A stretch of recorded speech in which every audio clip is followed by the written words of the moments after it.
Este podcast es presentado por Score. Score, la energética del fútbol. Entonces donde Chile se tiene que ir, no tiene que discutir nada, irse. En la antigua Grecia, el rey Pirro ganó importantes expediciones armadas contra los romanos, aunque con demasiadas bajas en su contingente. Si bien resultaba vencedor, sus triunfos eran tan costosos que el propio conquistador admitía que con victorias como esas estaba perdido. A ese tipo de victorias se les conoce como victorias pírricas. En cuartos de final, la selección chilena, en parte, vivió un desenlace así, un triunfo a lo Pirro. La resiedumbre de la selección uruguaya, el estrés del partido y la suspensión de Gonzalo Jara golpearon a un equipo que se acercaba a la meta. Después de 16 años, Chile era semifinalista y en casa no podía fallar. Para ser campeón faltaban 2 vallas por pasar. La primera era Perú, un rival clásico con una generación renovada y respetada. Tercero en la Copa de 2011 y con el goleador Paolo Guerrero a la cabeza, Perú pondría a prueba la inteligencia de Jorge Sampaoli con una hinchada que exigía el triunfo. Ya estamos listos desde las afueras del Estadio Nacional, donde se va a estar disputando la semifinal de esta Copa América. No importa si no ganemos la Copa América, la cosa es ganarle a Chile. No se trataba de cualquier partido. La Roja lidiaría con un rival que siempre le tiene ganas y volvería a la cancha después de una batalla épica y sin uno de sus pilares en la defensa. Si la estrategia del entrenador casildense era exitosa, no solo ganaría el Clásico del Pacífico, sino estaría a un paso de gritar campeones, no finalistas. Capítulo 5. Finalistas. Va a ser la última del partido y lo va a ganar Chile. Chile, señoras y señores, se mete después de mucho tiempo en semifinales de la Copa América. Hoy con 45.000 almas. La Copa América 2015 entraba en tierra derecha. Luego de 17 días de competencia, las parejas de semifinalistas estaban armadas. 4 equipos quedaban en carrera. 4 selecciones lucharían por llegar a lo más alto. Argentina se desplazaría a Concepción para enfrentar a Paraguay. En Santiago, en tanto, Perú sería el rival de Chile. La albiceleste buscaba su 15ª Copa América. Paraguayos y peruanos iban por su tercer trofeo, mientras que la Roja caminaba por un terreno conocido pero esquivo. La historia le había permitido acercarse al título, pero jamás ganarlo. Restaban 2 partidos para alcanzar el objetivo. Chile se había juramentado ser campeón y para lograrlo tuvo que sufrir y espantar algunos fantasmas.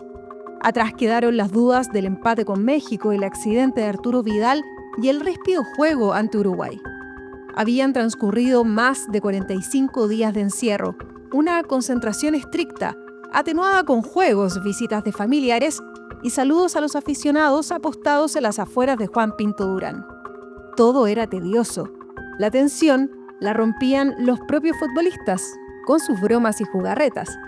El defensa, Gonzalo Jara, y la jefa de prensa, María José Vasconcelos, protagonizaron varios de esos momentos. Se enojaba el tío de los cancheros ahí porque le sacábamos el carrito golf. Había un carrito golf que lo ocupaba el utilero. Y en nuestros ratos libres, cuando mojaban la cancha, el pasto lo regaban obviamente en la tarde. Nosotros agarrábamos el carrito y íbamos a derrapar. Tío nos agarraba, ¿qué están haciendo? Y cuando nos veía... Broma, harta broma. Sí, en el comedor también hacían bromas. Nos daban cosas para comer que no eran. Entonces sí. La mayoría, súper buenos para hacer bromas de ese tipo... Sana igual. Era necesario matar la ansiedad. Las horas de espera se hacían eternas. Había que aportar ingenio y buen humor para sobrellevar esos tiempos muertos. Era la mejor receta para romper la monotonía de Juan Pinto Durán. El chef de la selección, Cristian Saldaño, apoyaba con lo que le pedían. Por ejemplo, a veces querían comer afuera. Se extendió una terraza de nuestro comedor hacia casi el borde de la cancha, con carpa por el tema del frío y todo, y teníamos una estufa. Entonces de pronto los muchachos decían, nos gustaría comer afuera. Partíamos con el comedor para afuera, con todo el buffet para afuera. Después de la noche hacía frío, no queremos comer nada. Los cuidados también eran individuales, pues la convivencia diaria permitió que el equipo de cocina manejase al dedillo los gustos y mañas de cada uno de los jugadores y miembros del cuerpo técnico. Claudio tomaba un jugo de naranja a la mañana con un shot de limón, pequeño. Arturo, por ejemplo, era mucho de tomarse un espresso después de comer. El Bose también se preocupaba harto de comer puntualmente algunas cosas. El profe sufría porque como la milanesa, por ejemplo, era frita, entonces no la podía hacer. La hacíamos cuando no estaban los jugadores, entonces cuando estábamos en concentración, una vez me dijo, pues la podemos hacer al horno, me dijo. Pero empezamos a descubrir que, por ejemplo, eran felices con un pastel de choclo, una cazuela, un ceviche, carbonada, legumbre. Nosotros hacíamos los asados, nosotros los cocinábamos, entonces teníamos parrilla ahí mismo nosotros al lado de la cocina. La creatividad era una buena compañera al momento de amenizar la espera. Tras el partido ante Uruguay, el plantel adquirió una sana costumbre para aprovechar cada rincón de Juan Pinto Durán. También nos íbamos a los arbolitos, a la sombra, atrás, a tomar mate y hacíamos tipo picnic. Nos quedábamos ahí, pasábamos 3 horas, a veces las sobremesas eran muy largas. O sea, con San Paoli siempre se entrenaba mañana y tarde, pero sabíamos que en la tarde el entrenamiento duraba media hora, 45 minutos, que era más intenso, pero nos íbamos a hacer picnic, le decían, ¿cierto? Nos íbamos a tirar a los arbolitos detrás que están hacia el lado de la feria y ahí nos quedábamos conversando, tirando la talla, jugando a las cartas. En las horas de descanso, los utileros se transformaban en grandes consejeros. Wilson Vázquez era uno de ellos, quizás el más cercano. En silencio y casi sin mostrarse ante las cámaras, su trabajo era fundamental y ampliamente valorado. Nosotros somos como la nana del futbolista, en el buen sentido de la palabra, porque somos llamados a servir al futbolista. Se nos contrata para que ellos puedan llegar a la cancha con los menos problemas posibles respecto a indumentaria, a los entrenamientos, que puedan hacer bien su entrenamiento y todo eso. Siempre andábamos 2 y después se nos sumó uno más, como el 2015, que llegamos a ser 3 utileros. El 95% de las veces estuve en la cancha y el otro 5% me quedé en el camarín. Nos repartíamos la pega en que yo estaba muy preocupado. Yo me especialicé mucho en los trabajos de cancha y nos dividíamos de que yo estaba en la parte cancha y cuando tenía libertad de eso me estaba en el camarín apoyando lo que Carlito hacía. Cuando se mencionaba a Carlitos, se hablaba de Carlos Mardones, otro histórico utilero que acompañaba y escuchaba a varios futbolistas en los días de concentración, como también lo hacían otros funcionarios. Sin embargo, los mejores consejos venían de sus familiares. Todos querían estar, todos querían ingresar a la concentración, pero eso no era tan sencillo. El Departamento de Comunicaciones habilitó un espacio para esas visitas tan esperadas. María José Vasconcelos se preocupaba de todo.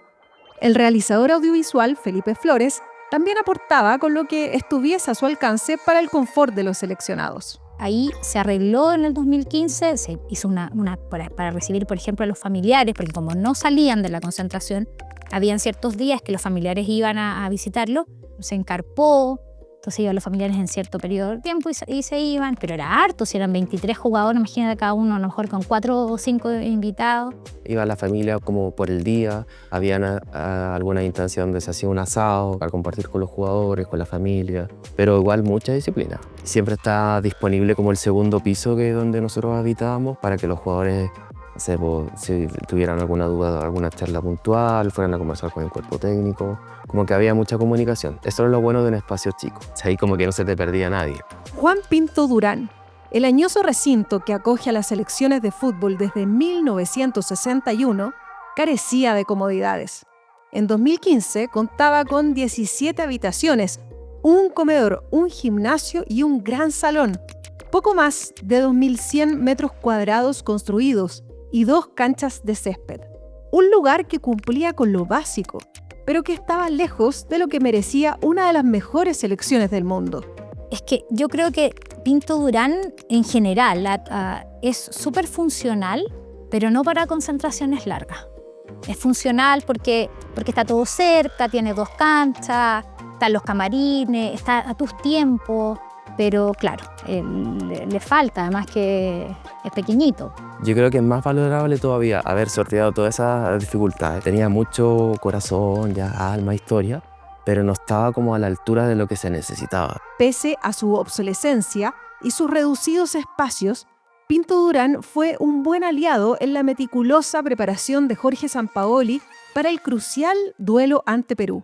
Si algo le quitaba el sueño al argentino, era el estado del terreno de juego.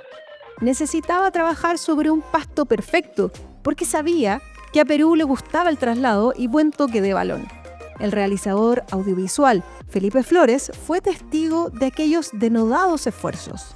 El trabajo de ahí de los cancheros fue increíble porque se ocupaban mucho las canchas, había mucho desgaste y los cancheros trabajaban todo el día, o sea, todo el día.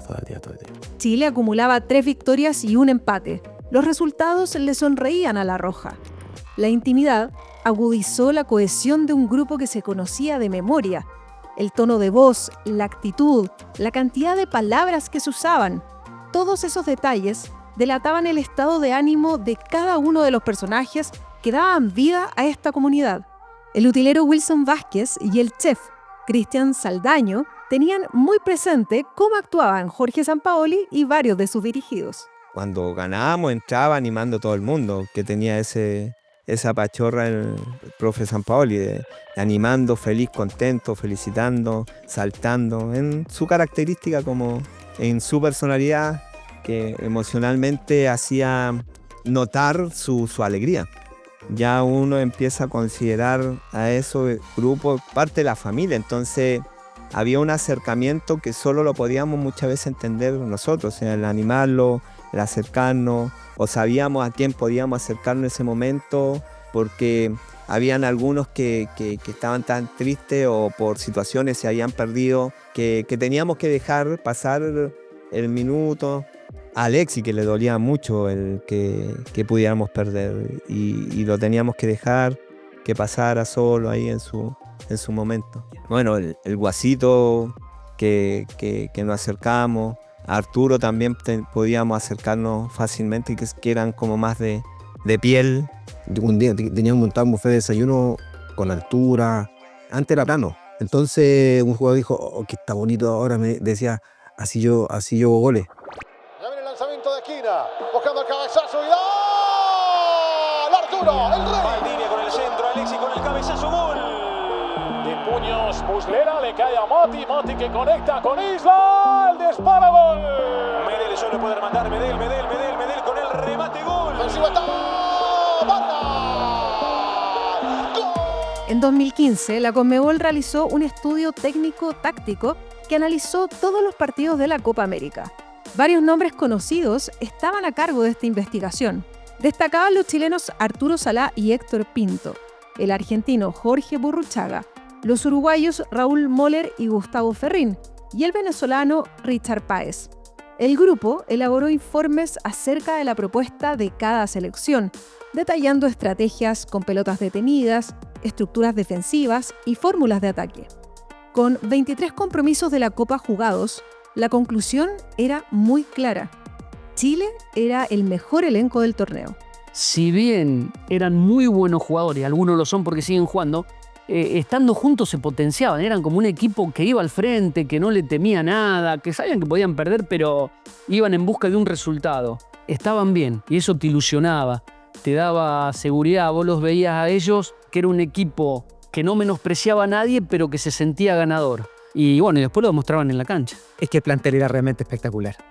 Claudio Bravo, Gary Medel, Gonzalo Jara, Mauricio Isla, Genio Mena, Charles Arangui, Marcelo Díaz, Arturo Vidal, Jorge Valdivia, Matías Fernández, Alexis Sánchez, Mauricio Pinilla y un largo etcétera. Era un equipazo. Lejos, un equipazo. El grupo no se fiaba de su capacidad. La competitividad era parte de su esencia. El hambre era insaciable y los resultados estaban a la vista. Es cierto, Chile ganaba partidos, ofrecía espectáculo, generaba críticas positivas. Todo era bueno, pero no era suficiente. El analista audiovisual Felipe Flores conocía de cerca ese deseo frenético por ganar. Muchas veces habiendo ganado, tú decís, ya por fin ganamos, va a haber como un ambiente más relajado, y era como todo lo contrario, era como, ¿por qué no ganamos como yo quería haber ganado? Entonces como que nunca había como esa sensación de, ya, no sé, quiero una mañana tranqui, no, era como la necesidad constante de mejorarse. Y eso igual es algo positivo viéndolo con retrospectiva, pero en el momento es súper estresante. Yo creo que esa constante presión al equipo Yo creo que a la larga le ayudó a dar el 100 siempre, como que nunca había un momento de relajo. El plantel de Chile estaba compuesto por 23 futbolistas. 15 de ellos jugaban en Europa, 3 en la Liga Brasileña, 1 en Argentina y 4 en el torneo chileno. El arquero era Claudio Bravo. Su titularidad y liderazgo no tenían discusión. Claudio Bravo, el capitán. Sin lugar a dudas, el capitán de esa selección. Era difícil ser el capitán de esa selección. Y a él le fue muy natural serlo. Todo buen equipo parte por un buen arquero.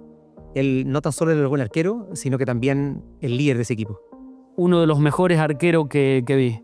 Gran arquero, gran persona, gran profesional.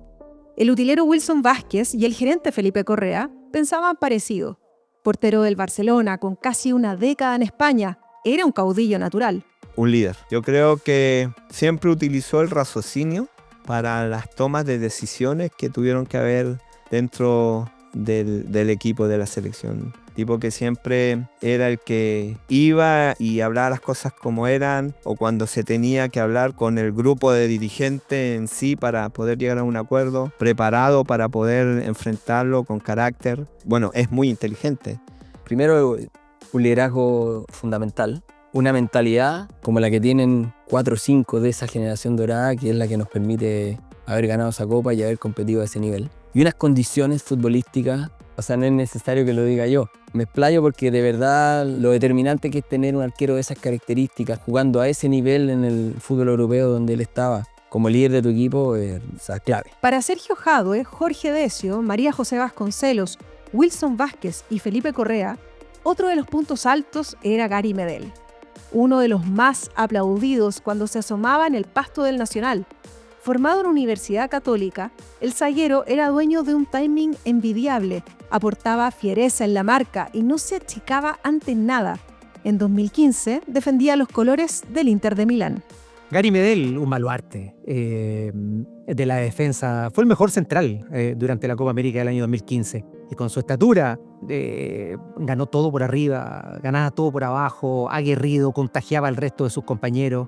Buen tipo, buena persona, leal, jugadorazo. Gary Medel, pueden ser muchos adjetivos calificativos para Gary, pero una persona valiente. Gary, uno de los más regulares, creo yo, en la selección súper regular, profesional, pitbull, como le decían ahí, también muy humano, muy buena persona y que fue madurando y cambiando para mejor con el tiempo. Yo creo que de los jugadores es uno de los que ha ido creciendo y conociendo en el gran jugador que es ahora. Gary Medel, el que ponía siempre la cara en el equipo, en el sentido de que si tenía que arrancar con la cara lo iba a hacer. Muy valiente, a pesar de que no es un tipo de 1,80 m, 1,90 m, pero con la actitud que tenía representaba un tipo de 2 metros que metía temor a los contrarios en el camarín con una seriedad y tratar de unir al grupo y todo eso. Gary, el corazón del equipo.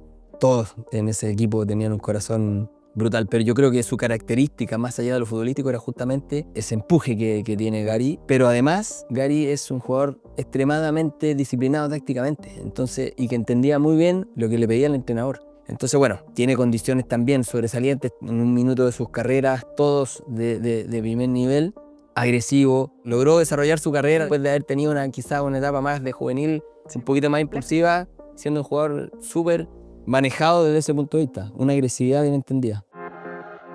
Hasta cuartos de final, a Chile solo le habían convertido 3 goles. La particularidad es que todos se los habían anotado en un mismo partido. El gran socio de Gary Medel era Gonzalo Jara, entonces defensor del Mainz 05 de Alemania. Gonzalo Jara, un baluarte. Aparte de ser una excelente persona, un excelente tipo, un tipo que le hacía muy bien al camarín, Gonzalo hizo una Copa América realmente espectacular.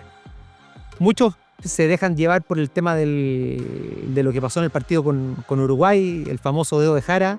Dicen que en la vida el fin no justifica los medios. Yo les quiero decir que en el fútbol, y en este caso, el fin justifica los medios. Y lo que hizo Jara estuvo realmente espectacular. En el análisis, era imposible no detenerse en Arturo Vidal. Encajaba perfecto en la defensa y brillaba como mediocampista. De personalidad única, tenía aplomo, recorrido, buen cabezazo y mucho gol. El aporte del 8 era indiscutible. Arturo Vidal, Arturo Vidal, un ídolo. Para mí, junto a Elías Figueroa, los dos mejores jugadores de la historia del fútbol chileno. Una excelente persona, una de las mejores personas que yo conocí en el fútbol y mi regalón. Arturo Vidal, un ganador. Arturo es un crack, como jugador y como persona. Yo creo que súper completo, muy completo. Una máquina, súper dotado físicamente. Para mí yo no había visto un jugador que se recuperara tan luego de las lesiones que tenía. Y le sigue dando a la edad que tiene, con un montón de lesiones que ha tenido en su carrera. Sigue, y eso lo hace especial, un jugador como fuera de serie. No sé si en el mundo hay otro jugador como él que con esa mentalidad y ese físico de súper dotado que tiene. Arturo me tocó ir a verlo muchas veces a Europa, a entrenar. Me acuerdo una vez llegamos al centro de entrenamiento de Juventus y llegamos a la parte final de un entrenamiento que están haciendo un trabajo físico. Jugadores en la Juventus, no me acuerdo nombrarlo así específicamente, pero todos sabemos qué tipo de plantel tiene la Juventus en esa época. Y estaban haciendo un trabajo de intervalos de 100 metros. Había que recorrer los 100 metros, una pausa, no sé, de 15 segundos y volver a... Y deben haber sido 20 pasadas. Y veo que las primeras 5, el resto del equipo lo hacía al ritmo de Arturo. Empiezan a pasar 10, no, Arturo ya empieza a sacar la ventaja. Termina sacándole 15 metros al segundo mejor del plantel en una capacidad física extraordinaria.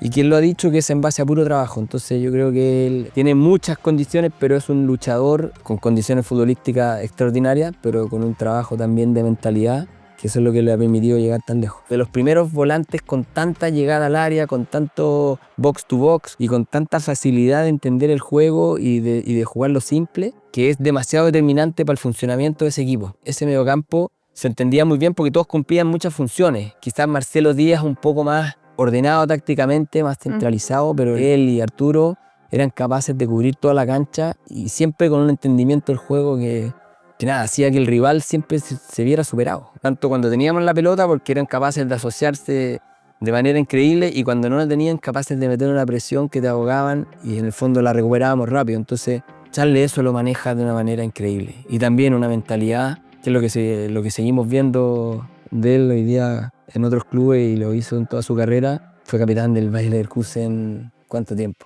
La selección chilena tenía una estructura muy clara. Sus laterales ofrecían un amplio despliegue. El mediocampo asfixiaba a sus rivales y presionaba alto para alimentar a sus delanteros. Contaba con jugadores regulares, confiables, que se lesionaban poco y que interpretaban con facilidad lo que se les pedía. El cerebro de esa dinámica era Jorge Luis Sampaoli Moya. Jorge, yo tengo la mejor impresión de Jorge como entrenador.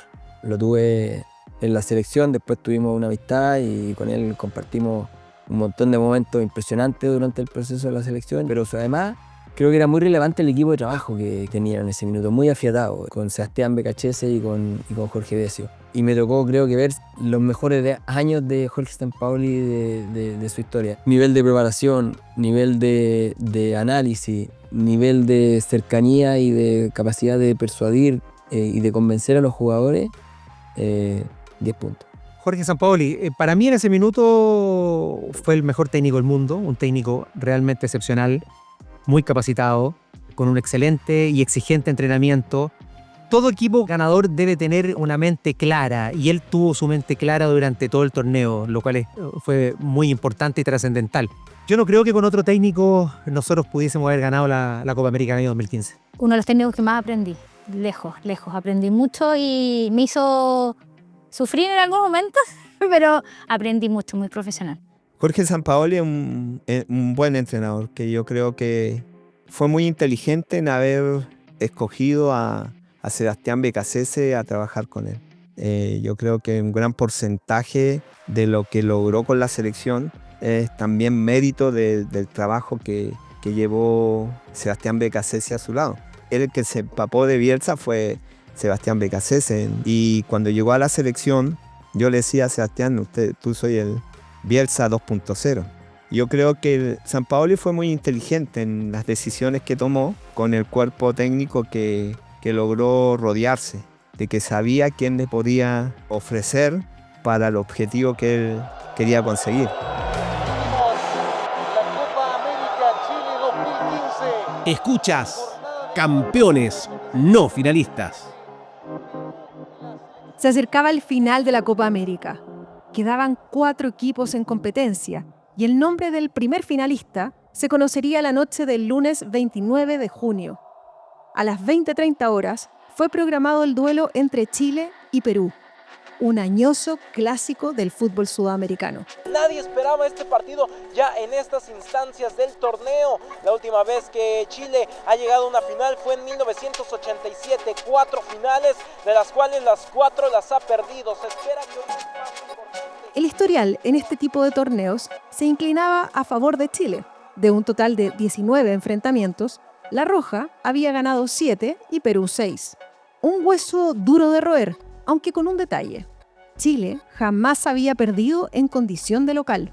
Estaba invicto y por nada del mundo podía permitir que esta fuese la primera vez. La selección peruana era dirigida por el argentino Ricardo Gareca. Tras perder frente a Brasil en el debut, venció a Venezuela y empató con Colombia. 2 goles a favor y 2 goles en contra. En cuartos de final, superó por 3-1 a Bolivia en Temuco. Perú buscaba su tercera Copa América. La última la había conseguido en 1975. Va a ser muchísimo complicado, ¿no? El clásico entre Perú y Chile, en su Copa América, en Santiago. Un equipo que obviamente hoy tiene la característica de candidato, ¿no? Hola, soy Coqui González, soy periodista deportivo de 23 años de trayectoria y soy comentarista de Latina Televisión.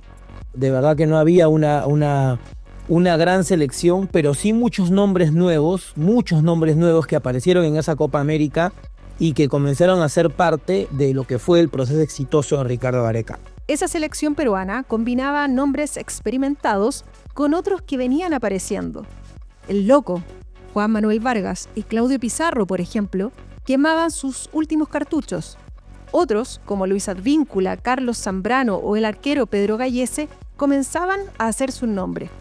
Con 31 años, el que brillaba con luces propias era el delantero del Corinthians, José Paolo Guerrero. Perú tenía un equipo bárbaro, con buena figura, con Paolo Guerrero que llevaba 4 goles, que fue junto con Eduardo el goleador de la Copa América, que había sido una Copa América anterior el goleador. Pero Guerrero no era la única preocupación de Jorge Sampaoli.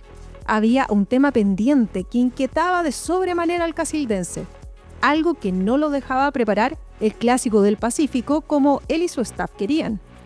Tras el partido con Uruguay, se seguía hablando casi como una anécdota de Gonzalo Jara y su entrevero con Edinson Cavani. Era un secreto a voces. La comisión disciplinaria de la Conmebol sancionaría al zaguero chileno, y para Sampaoli no era cualquier jugador. Titular en todos los partidos del Mundial 2014 y de la Copa en curso, su ausencia obligaría a cambiar el equipo contra el tiempo. Un dolor de cabeza para el entrenador. Y así ocurrió.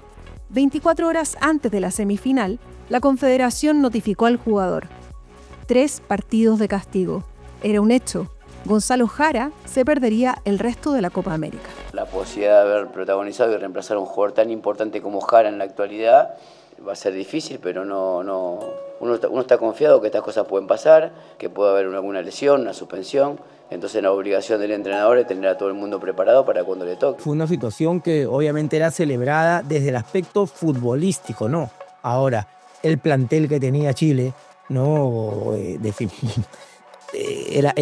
Lo pudo reemplazar, y el nivel de Gary Medel en esa Copa América podía jugar solo de central. Si bien la Federación Chilena consiguió que la sanción fuese rebajada a 2 partidos, Jorge Sampaoli se vio obligado a jugar con una defensa inédita.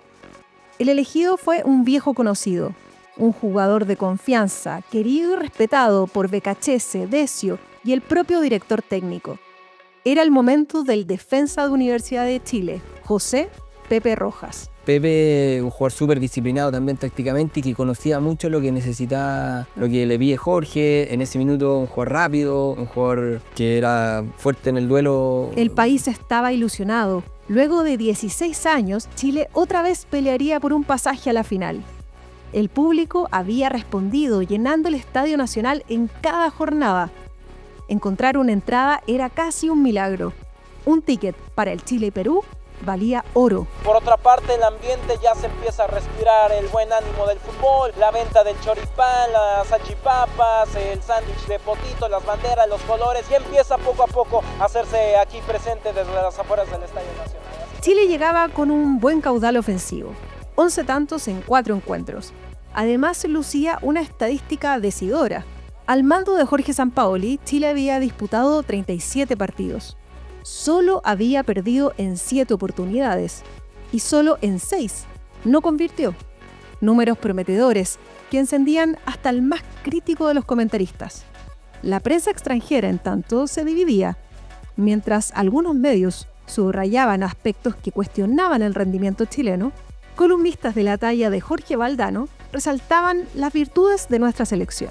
Es su campeonato, es quizás el mejor equipo que ha mostrado en su historia. Hasta aquí Chile ha sido el equipo más parejo, el equipo que ha mostrado una conducta más decisiva, el único equipo que ataca con 7 hombres durante todo el partido y que además ha obtenido en cada una de sus presentaciones resultados útiles y algunos de ellos escandalosos, como aquella goleada a Bolivia. Faltaban pocas horas para el partido con Perú. La Roja afinaba detalles para un momento irrepetible, en que esta fantástica generación de jugadores debía demostrar de qué estaba hecha. No le podían fallar al país. Los nervios convivían con charlas individuales, prácticas de lanzamientos penales y una visita ilustre. Pocas horas antes de la semifinal, el hasta entonces goleador histórico de la selección, Marcelo Salas Melinao, llegó a Juan Pinto Durán junto a sus hijas para alentar al plantel. Ya poco a poco vamos a empezar a verlos uno a uno de los jugadores de la selección, cada uno con diferentes cábalas, cada uno con diferentes rituales. Había llegado el momento. Jorge Sampaoli apenas maquilló el equipo. Hizo debutar a Mico Albornoz y a Pepe Rojas. Solo movía 2 piezas de su defensa. Al resto no lo tocó. Era hora de hacerse respetar en casa. Era hora de olvidar el sufrimiento vivido en Uruguay y asegurar un cupo en la finalísima del sábado 4 de julio.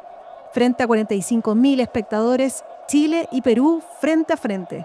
Solo uno seguiría con la mirada puesta en la meta. Solo uno tendría chances de ganar la Copa América. Acá estamos. Movió Perú, nos vamos con Chile-Perú a través del 13. El árbitro del partido fue el venezolano José Ramón Argote. Un juez que se imponía con su espigada figura y que a los 6 minutos tuvo que resolver el primer conflicto. Zambrano para Perú, Zambrano cuando Arturo Vidal irresponsablemente se alteraba, cuidado que el chileno ahí se mostró muy majadero. El temperamental defensa peruano Carlos Zambrano se ganó una tarjeta amarilla, amonestación que no solo lo condicionó, sino que a la postre lo condenó. Pasado el cuarto de hora, Perú jugaba de igual a igual. Se plantaba con personalidad en la cancha, complicaba a Chile y se daba maña para arrimarse al arco de Claudio Bravo.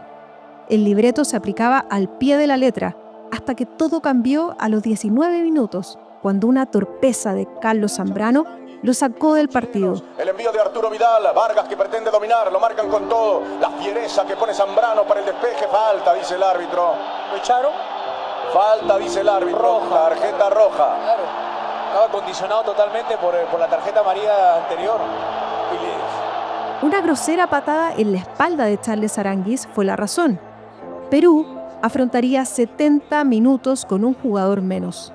Mucha ventaja para la Roja, aspecto que sin embargo costó hacer notar en Ñuñoa. Perú no se dejó vulnerar fácilmente. Los nervios también jugaban su partido. La expulsión de Zambrano, en todo caso, tarde o temprano, le pasaría la cuenta al elenco de Gareca. En una semifinal, es una desventaja que cuesta sostener. Para quienes miraban el partido, una jugada decidora. Bueno, y también nos pasan cosas positivas. Con Perú se hace echar Zambrano, la verdad que le pone a Charles. Charles también vivo en cómo enfrentar esa situación y tú necesitas esa suerte para ser campeón. Y recuerdo que el gran tema de conversación es que a Zambrano no le habían mostrado ni siquiera tarjeta amarilla hasta el momento en esa Copa América. Zambrano va, levanta la plancha, golpea, viene expulsado. Eso está, ahí estamos totalmente de acuerdo.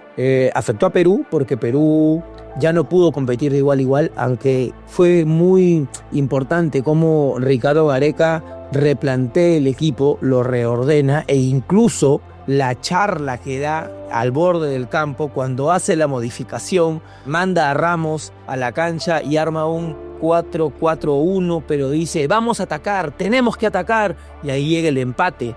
A Chile no le quedó otra que ponerse el overol y trabajar un partido que peligrosamente se le empezó a cerrar. Nunca antes se había encontrado con superioridad numérica a tan poco de empezar.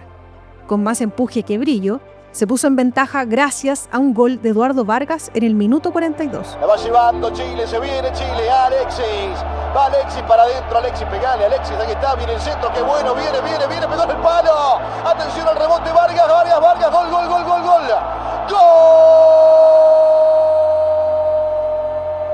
Lejos de aflojar, Perú movió la pizarra y empató a los 15 minutos del segundo tiempo mediante un autogol de Gary Medel. Tiene batón para levantar las pelotas, abriendo, tocando, balón para Pablo Guerrero, es el as, abre por el sector derecho para Víncula, pica Víncula para meter un centro, pica Víncula, mete la barra del centro, salva atrás.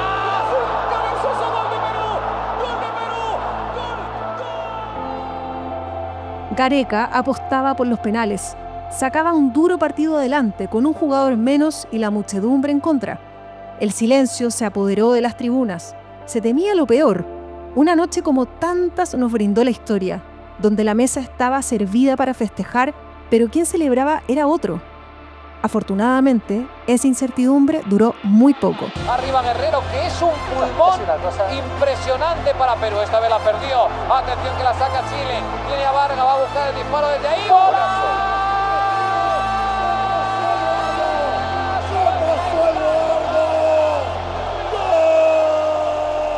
Por fin apareció Eduardo Vargas, en su esplendor como se le quería ver, dueño de uno de los goles más lindos de toda la Copa. Un gol que valía una final.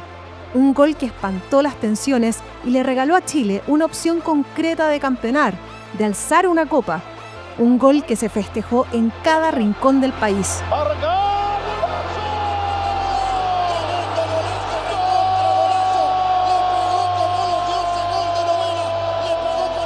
Quedaban más de 20 minutos, pero la señal era muy clara.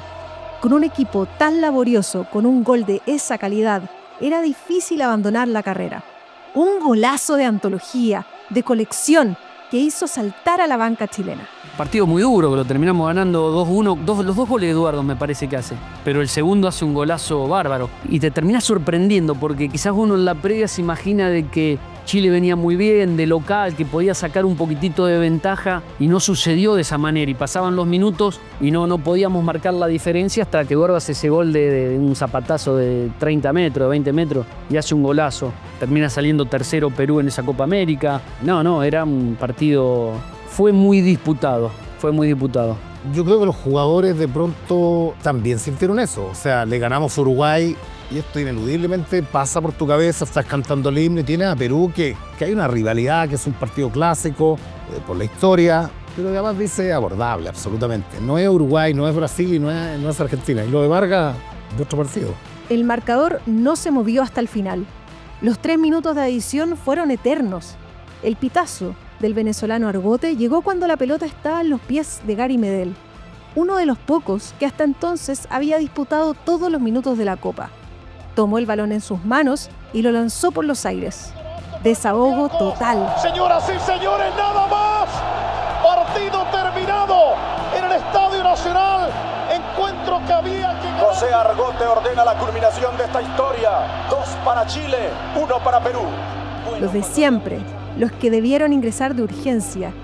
Todos habían respondido a la exigencia que demandó esa semifinal. Si eran 11, eran 15 o 23 jugadores, daba lo mismo. Todos podían cumplir. Desde la gerencia de la selección estaban convencidos que esa no era solo una oncena buena para la pelota. Se trataba de un gran plantel. Lo que pasa es que tuvimos también la suerte de que los reemplazos están en súper buenos momentos, todos los jugadores que les tocó participar. Se fue dando un poco de eso que yo creo que los equipos que salen campeones siempre necesitan de eso. O sea, no salís campeón con 11 jugadores. Necesitáis que el que entró y aparece y de repente se transforma en el héroe y así. Chile estaba instalado en la final de la Copa América. Faltaba saber si el último escollo sería Argentina o Paraguay, pero eso podía esperar. Era hora de festejar y descansar. 28 años después de la última final, la oportunidad no podía escaparse. Y esta vez no sería así.